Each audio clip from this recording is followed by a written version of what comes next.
Yo, back at it again.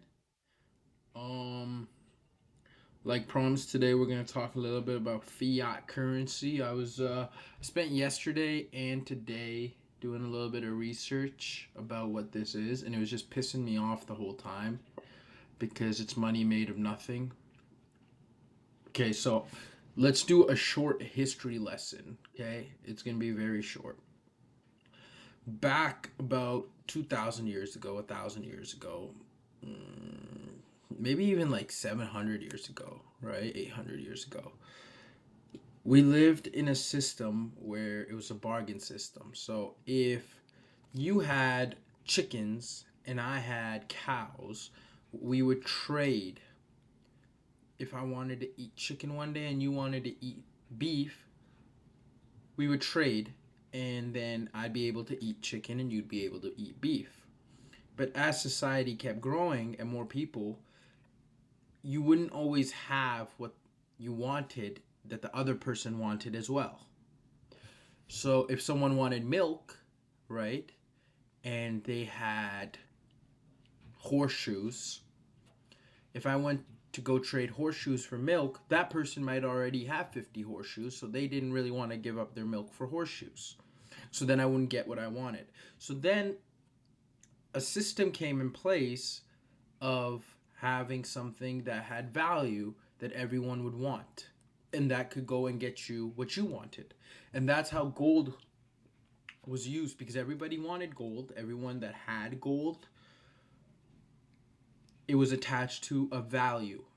Just like how this doesn't have any value. Now, what is this? This is something that connects the old CPUs to the new ones with the HDMI cord, right? Something that simple. This has, to someone, this might have immense value, but very rarely would this have a lot of value to a lot of individuals. But gold is something everybody wants. So then they created this system where you had gold coins. Now, where does this get tricky? Is there's a gold standard. So whatever country has the highest gold reserves, right? They are the ones that have the strongest economy. So in that time, somewhere in Egypt, they had a lot of gold to back their currency or their value, right?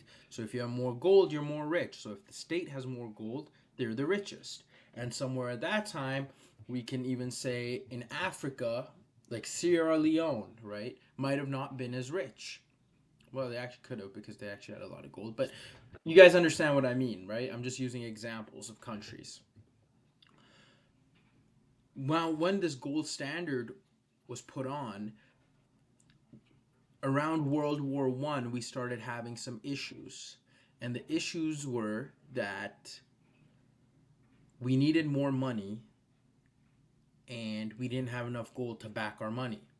So then these countries' wells started running dry. So whatever country at that time, America had most of the world's gold, 70%, they became the global leaders because they could invest the most money. But what did Nixon do? Nixon took America off the gold standard, and they entered a standardized currency where 44 nations agreed that their currency was going to be held up with American currency. Now, this is where everything gets a little tricky to understand.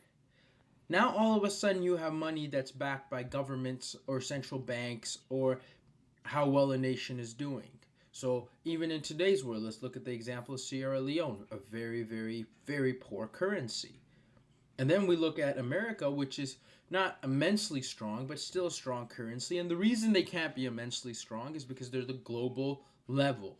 If they're too strong, that creates problems for underdeveloping countries, right? Where their currency could never live up to a mark. So that's why the standard currency always needs to be good, really good, but it can never be great, like some of these Middle Eastern currencies. But where does this affect us, individuals that are trying to make this money and trying to understand it? How does this affect us? This shows that money nowadays is backed by global structure.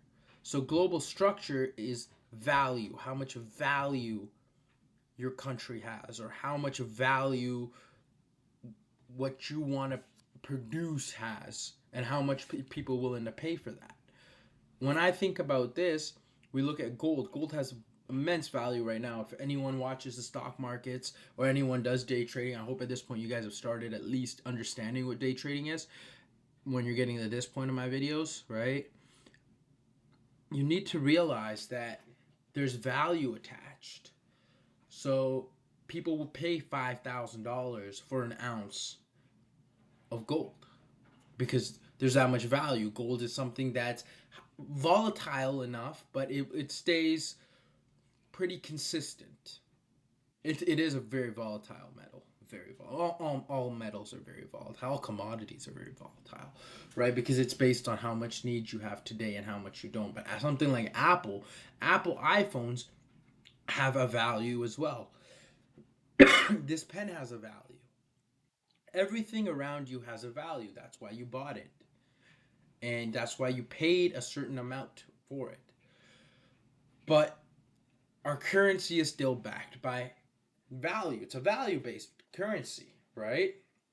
We need to figure out a way on how we can create something of value or be in a place of value so people can give us their money so we can use that money and buy things of greater value that are going to keep going up. This is literally the plan. This is literally what fiat currency tells you. This is what you need to do. But I ask the question even more so.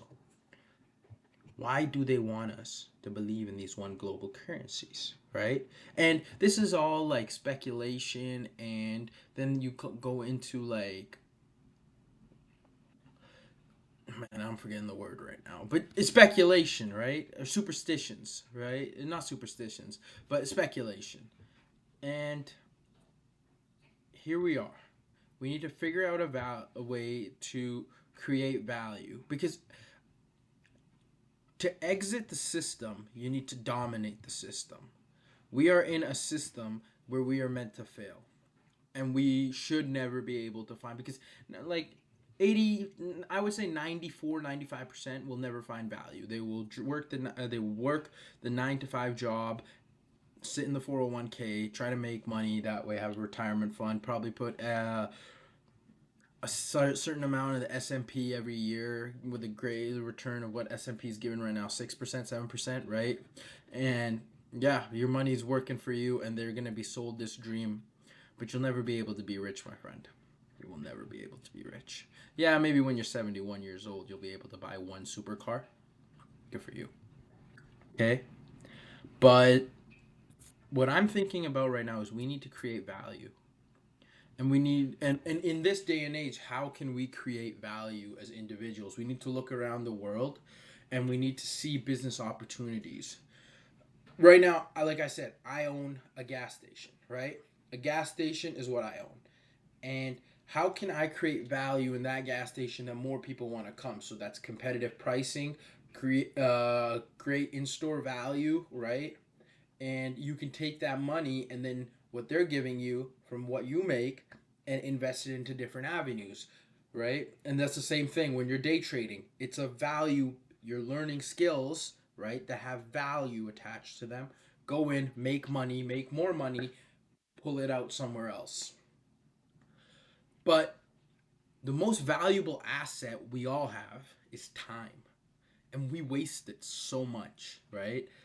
We have all this time and we doom scroll and we watch Netflix and we chill with our buddies and then we think, oh, we're just meant to fail.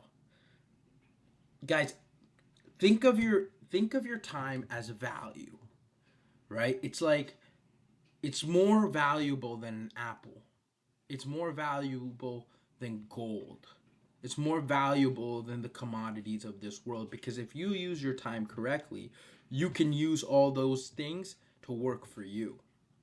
And you can have billions upon billions of dollars. So that's something that I will be focusing more on is using my time as a value based system. Whenever I sit down, what value am I getting out of this? And if I did something else, the reason I make these YouTube videos is for my future self to be seeing them and he can understand that if I ever falter or if there's ever breaks in the system, then he can come back and understand what's going on. And maybe I can reach this message out to other individuals who are struggling with making money and that don't want to go the conventional way of living a life of hopelessness, right? So that was kind of food for thought. So our currency really is backed by just how much value your national government has currently. So something like England, right? Why is their currency above America, right? It's not. Would you say England's national government has more value than America? No, because it's not the globalized system, right? It can be. It means it has immense value. There is a lot of people that invest in that believe in their growth, but they're not a globalized system, so that's why they can push the value higher. To imagine if like countries like freaking Sierra Leone or Zimbabwe had to hold themselves up with the current value of the Great British Pound, right? It would be a lot more difficult. Money would be a lot more scarce, right? Sometimes I'm always surprised by the pound in some regards as well, because when you see all the value that the pound has and then you go to England, it's just two separate coins. Like, it doesn't make sense. But that's not for me to make sense. Eventually I do need to get to that level, and I need, of course, based on that, you have to do your research and you have to see, okay, clearly there's something going on here where I can find an entry point to make money.